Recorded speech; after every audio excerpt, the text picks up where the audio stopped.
পানির নিচে রঙের উৎসব, স্বচ্ছ নদীর পানি, কিন্তু তার তলদেশে জুড়ে যেন লাল, নীল, হলুদ, সবুজ আর কমলার কার্পেট বিছানো। এমনই এক বিস্ময়কর নদী রয়েছে কলম্বিয়ায়, যার নাম কানো ত্রিস্তালেস। কানো ত্রিস্তালেস নদীটি দক্ষিণ আমেরিকার দেশ কলম্বিয়ার মধ্যভাগে সেরানিয়া দে লা মাকারেনা জাতীয় উদ্যানে অবস্থিত।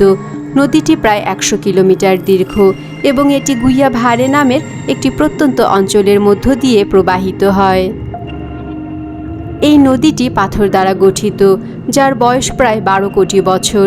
নদীর তলদেশ অনেক জায়গা পাথুরে এবং মাঝে মাঝে ছোট ছোট জলপ্রপাত, পুল ও সুড়ঙ্গের মতো গর্ত দেখা যায়।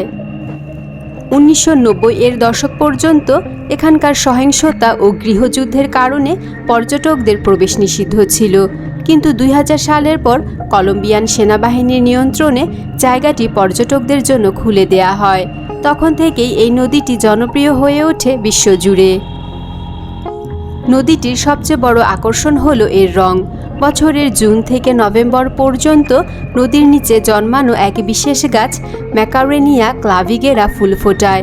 তখন নদীর তলদেশে দেখা যায় উজ্জ্বল লাল, গোলাপি, নীল, সবুজ আর হলুদ রঙের এক স্বপ্নপুরী। এই রঙিন দৃশ্য শুধু কানো ত্রিস্তালেস নদীতেই দেখা যায়, পৃথিবীর আর কোথাও না।